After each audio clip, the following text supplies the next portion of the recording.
Welcome back, Deadites and Ghost Beaters. Today we're going to talk about something I've kind of been putting off. I knew it needed to be done, but I wanted to have time to really get a chance to feel out the characters as well as kind of have everyone that is playing with me within the community just kind of give me their insight as well and crunch some numbers, make sure that things are either working as they're supposed to or aren't, and if they aren't, how that's affecting the game.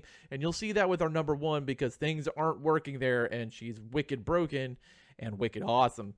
And finally, after some time with 1.05, of course, as an Xboxer, I took a little extra time because, we didn't have the patch. So now we finally have some time. I finally ran the math. I can finally say who is 13-1 in tier list 2.0. And of course, as soon as I got the list ready and I'm starting to fill this video, this tweet happens.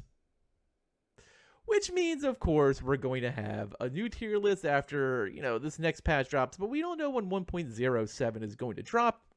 So we'll deal with that when it actually arises. If you like this Evil Dead content, please drop a like and a comment below. It really does help the channel. I answer all my comments. Of course, smash that subscribe button, turn on the notification bell for all Evil Dead and horror-related content. Now, of course, if you're looking for people to play with or just talk about Evil Dead or horror-related things, click on that link in the description below. It's our Discord. We have a thriving community of Evil Dead and horror fans to play with, so you can kind of avoid randoms, because let's be honest, it still sucks playing with randoms. So, meh. Do what you want to do. And here we are. We are now at the list. There's people that are going to be moving up. There's going to be people moving down. And there's still some that just sat exactly where they were pre-launch of the game during the beta phase.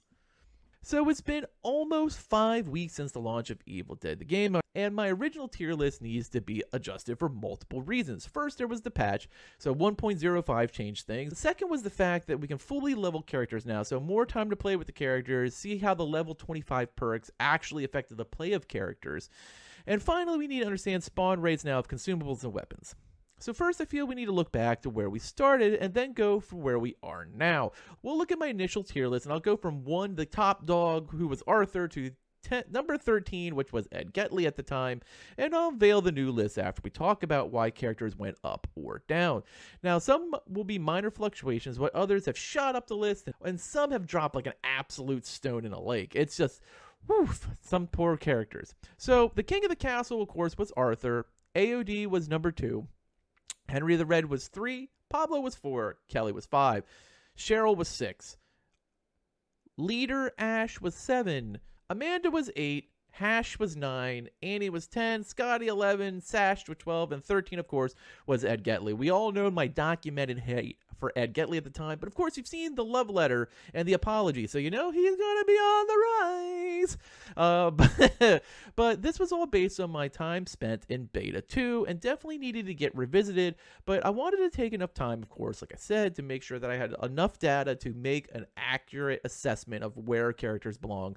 Now, I won't lie, a lot of these characters are very balanced, and there's some cases there's very minimal difference between, like, say, 8 and 9 or 2 and 3, but what it is the balance in this game has been very, very good. So just because a character is 13 doesn't mean they're, horse shit. It just means they're not as playable as some of the characters above them. Let's start with number 13, and that, of course, is Support Ash. So before the patch wrecked healers, I was actually going to drop a new tier list, and I was going to move Sash actually up it. But then the patch dropped, and of course 9 days later it dropped for Xboxers, and with a little time to feel free the effects of what the nerf did, to be honest, I feel like it was way, way overhit on poor healer Ash, and with his kit already being kind of meh, it just kind of makes him the worst character in the game at the moment. He also doesn't have the ability like Cheryl does to basically mule around a ton of shemps, and it makes him the hardest to play. And they already said, oops, we kind of went too far on Sash, and they're looking at ways to fix him because this was a completely unnecessary nerf in the first place, but right now it drops him to dead last in the game. And it sucks because the support class as a whole is kind of wonky right now. Number 12, down one spot as well, is Scotty, who is probably the most gimped warrior coming out of the beta, and nothing seems any different after the first patch of 1.05. He's useless against certain bosses like Elagos and just okay on other ones. Let me be clear. All characters are viable in this game, and the bottom two can still be played. They're just not as impactful as other ones on the list. So number 11, it's a theme to start the list. Down one spot is our first leader on the board, Annie Nobi. Now, I will say her balance bar damage perks, especially to bosses, can be super helpful. And her plus to range is great for hunters, so it's not to say that she's a bad character, there's just better options. Number 10, one of the biggest droppers on the list is Cheryl, down 3 spots. Post nerf, her heal is ungodly long between them. And even though she can still mule a ton of shemps, she feels less helpful. And to be honest, the whole support class just needs to be rebalanced. Like, they weren't really that broken. I'm not sure why they attacked them so hard, especially with the fact that, Pablo's heals are weird to start with. Number 9, no change for Hash. He started at 9, he's still sitting at 9, and Hunter Ash does some solid DPS, especially with his Weapon Master perk, and his Exorcism perk is especially good, especially when you're hitting like a boss like Elagos, and you can do that serious damage to the Infernal, really slow things down. So he's still a really usable character. He's just kind of not upper tier, not lower tier, he's just kind of starting to hit that middle point. Number 8, down one spot is our buddy leader Ash, and his overall kit makes him useful, but not overwhelmingly. Blow up and show up is meh. He doesn't have a Weapon Master chainsaw because that belongs to Army of Darkness Ash, but he starts with one, and that's a waste of a perk to me. But his damage is okay. He relies on takedowns, which is okay because he does have that access to extra balance bar damage, so that kind of works out well in his kit, and he still can reduce fear for everyone in the group. Coming in at number 7, one of our biggest movers, coming up 6 spots, and that's, of course, Ed Getley. We're going to see the Hunter domination in the top tier of this list, and now Ed's level 25 perk was what I thought was his only saving grace, but his bonkers crossbow headshot damage is very, very good, and on par with some of the top tier damage dealers. And his ability to absolutely gut demon leveling is one of those unsung heroes of the game. If the developers will put points into the game for wiping traps, he would be top tier list for actually accruing Infernal points. And they've already said that they're looking at ways to make support characters, and Ed's kind of like a quasi support character, get perks for doing stuff like healing, removing traps, etc. So Ed could even climb further than number 7. And surprisingly enough, is my absolute favorite character to play in the game so far. At number 6, we have down 2 spots as our final support, and that's Pablo. And I feel even though he wasn't hit by the natural healing in the nerf, his range of shemps, which was minuscule to start with, became almost you have to be literally standing on him to actually catch a heal from Pablo. And I don't know if they shadow nerfed his range, but it's just terrible. His shields are great, and if he's feeding a Henry or an AOD, that is definitely a group that is S tier with him as their support. But they've also kind of made supports depending on group construction, which really sucks.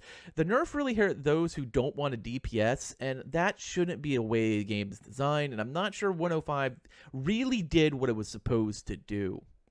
Also dropping 2 spots at number 5 is the game's only real true tank, and that's Henry the Red. Now, don't get me wrong, with his shields and health bar, the Duke of Shale can pretty much handle anything, whether it's in a group or solo. And as I mentioned before with Pablo, he's almost unkillable. And him dropping was more a byproduct of consequences of the patch more than him. Like, he came in at number 3. He probably still really in the real world the 3rd best character in the game. But there's just some byproducts that kind of inadvertently pushed him down.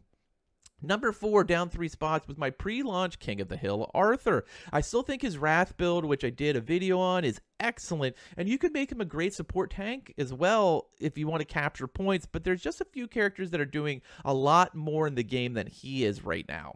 Number 3, our second biggest mover of the tier list, and that is up 5 spots for Amanda Fisher. Now, her Weapon Master's fix, which was actually a good thing that was done by the 1.05 perk, and she is super lethal. And I think Amanda mains are ignoring how good she is with the legendary pistol because they've had to basically ignore them for so long. And being able to use those pistols, it's not the best for ammo for days if you're trying to really maximize damage, but for straight up play, she can do a metric crunk ton of damage with the pistol.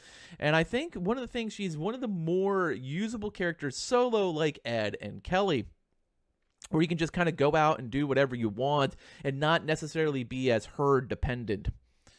Now, I've done a video on how cracked ammo for days is, and if you want to see some serious damage, watch one of my community members, and I'll include a link into his YouTube. The Brown Man is an amazing Amanda main. His YouTube channel will be in the description below. So if you want to find out how to play Amanda, that's the person to watch. Number 2. Now, number 1 and 2 are very difficult for me, and because as we saw this morning, the patch for 1.07 will be coming, and it's on its way, and it'll probably address our current number 1's real problem. But for now, I'm going on how the game actually is. When you log in and you're actually playing it, it's led to AOD staying at number 2.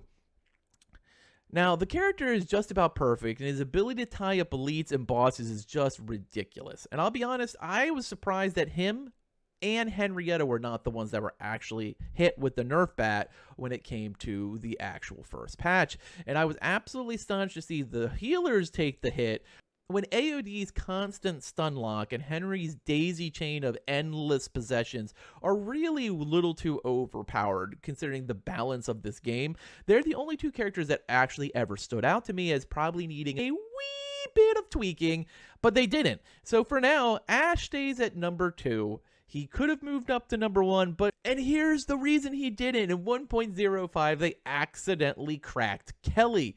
So now, we have a new queen of the castle, and that is Kelly Maxwell. Woo, what am I say? Kelly is up 4 spots from number 5 to number 1, and here's the reason why. I'm definitely going to put an asterisk on this. She is number 1, and I'm sure she'll have to drop back once they get her fixed in 1.07, but the patch dropped today. It had no fix for her for 1.06. And we're not sure when that patch is coming. My guess is that 1.07 patch will probably hear something on later in the week, and it's probably the Castle Kandar patch. So we'll probably have a very, very large patch. It'll probably have balances, it'll add a new map, probably a new mission, maybe new skins. Like, it's going to be a big patch. For now, Kelly's sitting at the head of the table, and she is definitely the queen, and here's the reason why. So Kelly's 25 perk. You have to have a level 25 Kelly for this to make sense. And when I'm talking about like tier list, it's always being referred to as 25. So the most capabilities out of their kits. And Battle Frenzy right now is horrifically broken. So Battle Frenzy is your melee damage increased the longer you're in sustained combat. And it's supposed to add 2% per second the longer she is targeted. She just has to be targeted to be considered in sustained combat. So it's not about the dodging. It's not about the bleed. It's not about anything. Just she has to have a target on her. And here's another thing. It's not even registering that. So if anyone really right now is targeted, she's getting that damage uptick. But here's broken part number 2. It's also affecting her ranged as well. So basically, as long as someone is in battle or someone is targeted, she's increasing infinitely. Like, she's getting to the point where her headshots are on range shots are ridiculous. Her takedowns are ridiculous. Kelly right now is so broken, it's not even funny. And it makes her number 1 on the list. Like I said, though, it is number 1 with an asterisk. But it is what it is. Like, she's number 1. She is the best character in the game right now for this tier list. And this is going to run all the way until they fix her in 1.07. Let's be honest, coming out of the beta, I had her 5. So she was never considered a bad character to start with. But now she is a lethal killing machine. And there you have it. The revised list from 13 to 1. Who's moving? Who's falling? Who's staying the same? And who's just broken? Just freaking broken. Like, let's be honest, Kelly's broken. But it is what it is, and that's what we're playing in. And this is the sandbox we live in at the moment in Evil Dead the game. I will say, and this is the last time I'll say in the video, building Kelly is never a bad idea. But just remember, you're not going to get the damage out of her you're going to once she gets balanced properly and her perks get fixed. But you're still going to have a really freaking good character. So I'm just going to main the hell out of her right now and realize she's going to get tweaked back. That's okay, because she's still a really S-tier character, so it really doesn't matter if she does get rolled back. You're still going to get all the advantage and infernal points while you're playing Kelly for the time being. As always, thanks for watching, and later, mates.